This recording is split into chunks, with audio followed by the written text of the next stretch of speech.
Πόσες φορές έχεις νιώσει ότι δίνεις και δίνεις και δίνεις χωρίς ανταπόκριση? Βοηθάς, στηρίζεις, προσφέρεις με την καρδιά σου, χωρίς να περιμένεις αντάλλαγμα. Κι όμως, στο τέλος της ημέρας, όχι μόνο δεν εκτιμάται η συμπεριφορά σου, αλλά βρίσκεσαι και στη θέση του υποτελούς που είναι υποχρεωμένος να προσφέρει συνέχεια.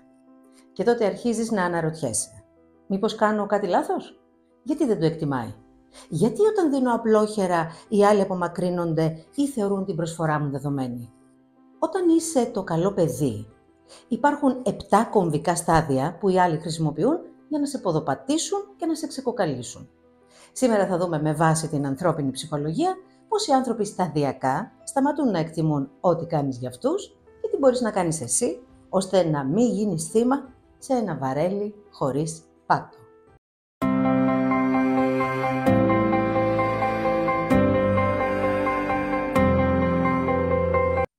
Είμαι η Μέρη Μάρκο, ενεργειακή θεραπεύτρια και δασκάλα της κοσμοενεργειακής θεραπευτικής. Μέσα από αυτή την άειλη ενεργειακή τεχνολογία μαθαίνουμε πώς να εξισορροπούμε το σώμα και την ψυχή και έτσι να μπορούμε να χαρούμε τη ζωή. Καλώς ήλθες σε ένα χώρο με επίγνωση, ενέργεια και λίγη χιουμοριστική σοφία. Πάμε!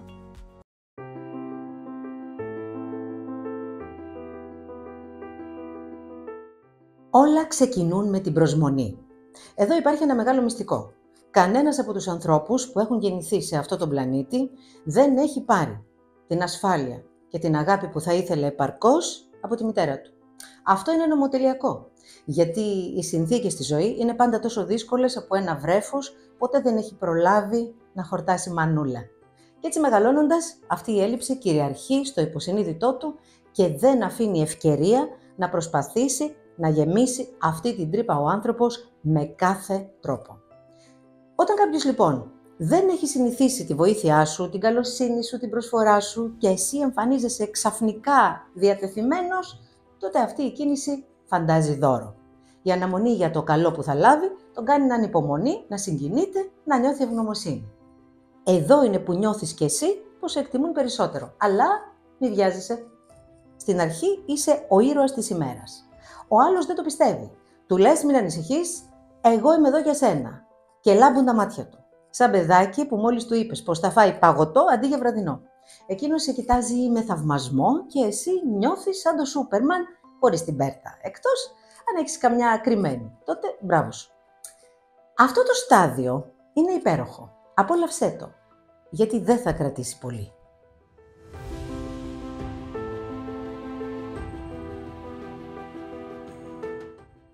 Όταν η προσφορά σου γίνεται συνήθεια, ο άνθρωπος αρχίζει να τη θεωρεί δεδομένη.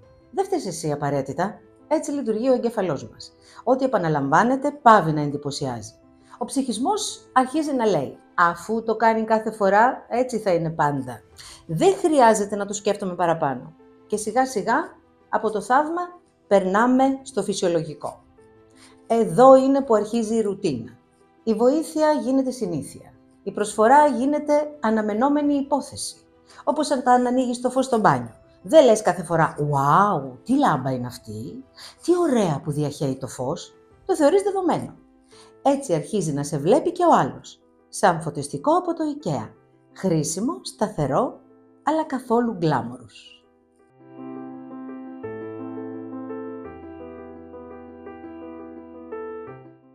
Εδώ αρχίζει το πιο επικίνδυνο κομμάτι.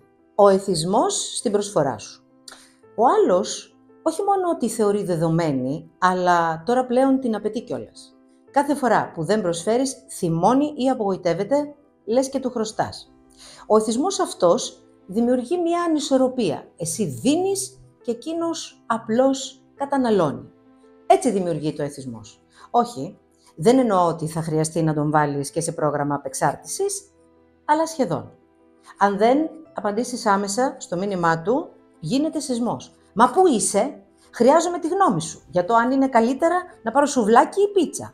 Η βοήθειά σου τώρα δεν εκτιμάται, απαιτείται. Και αν δεν μπορέσεις μία φορά να είσαι διαθέσιμος, καταστροφή, σαν να ακυρώθηκε η Eurovision την τελευταία στιγμή.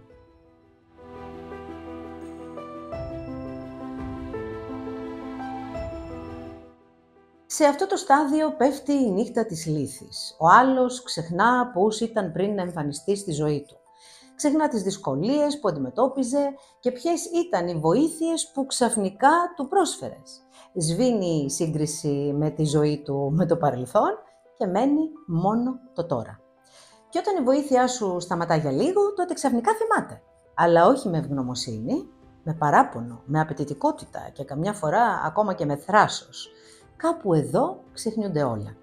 Το ότι ήσουν εκεί στις δύσκολες στιγμές, το ότι μείωνες φόβους με έναν καλό και επιστορεκτικό σου λόγο, ακόμα και το ότι ανακατεύτηκε σε οικογενειακό καυγά προκειμένου να επανέλθει η ειρήνη και η αγάπη στην οικογένειά του. Όλα delete. Τώρα, άμα δεν κάνεις το αυτονόητο, που είναι να είσαι του χεριού του, αδιαμαρτύρητα ξυνίζει, σαν γάλα ξεχασμένο στο ψυγείο. Και ξέρεις κάτι, αλήθεια δεν θυμάται πώς ήταν η ζωή του πριν σε γνωρίσει. Θυμάται μόνο ότι τώρα δεν του έστειλες μιμ στις 11 το βράδυ, το βαμπύρ.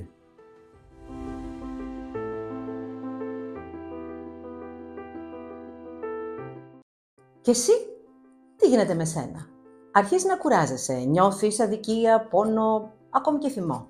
Νιώθεις πως χάνεις τον εαυτό σου μέσα στη συνεχόμενη προσπάθεια να προσφέρεις. Η προσφορά που ξεκίνησε από αγάπη ή καλοσύνη μετατρέπεται σε βάρος, σαν να κουβαλάς σακούλες με καρπούζια στον τρίτο όροφο χωρίς ασανσέρ.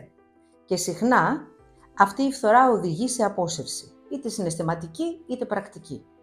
Νιώθεις πως έχεις γίνει application υποστήριξης και δεν είναι ούτε καν η premium έκδοση, αφού του πρόσφερες τη δωρεάν unlimited έκδοση και αρχίζεις να αποσύρεσαι.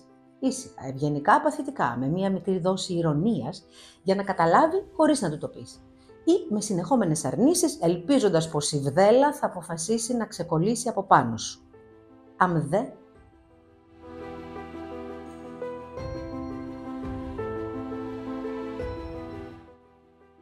Και κάποια στιγμή έρχεται η αλήθεια. Φεύγεις. Ή τουλάχιστον αρχίζει να εξαφανίζεσαι όπως το Wi-Fi σε ελληνικό νησί σε ερημική παραλία τον Αύγουστο. Και ξαφνικά σου λέει, πού είσαι, όλα καλά? Είναι κανένα 2 μέρες που δεν μιλήσαμε και ανησύχησα. Όχι επειδή σε εκτιμάει, αλλά επειδή συνειδητοποιεί ότι πρέπει να βρει άλλον για να του κάνει ψυχανάλυση ή να του παρέξει άλλες εξυπηρετήσεις. Και τότε εσύ πρέπει να διαλέξεις. Θα ξαναγυρίσεις στο delivery συναισθημάτων ή θα γίνεις Michelin Star Self-Care. Όταν απομακρυνθείς αληθινά, ο άλλος μένει μόνος, με τον εαυτό του. Και τότε, ίσως για πρώτη φορά, συνειδητοποιεί το κενό που άφησες. Αλλά αυτό δεν σημαίνει απαραίτητα ότι θα στο πει. Η αυτογνωσία δεν είναι εύκολη. Εδώ είναι που καλείσαι εσύ να πάρεις θέση. Θα συνεχίσεις να προσφέρεις σιωπηλά ή θα βάλεις όρια?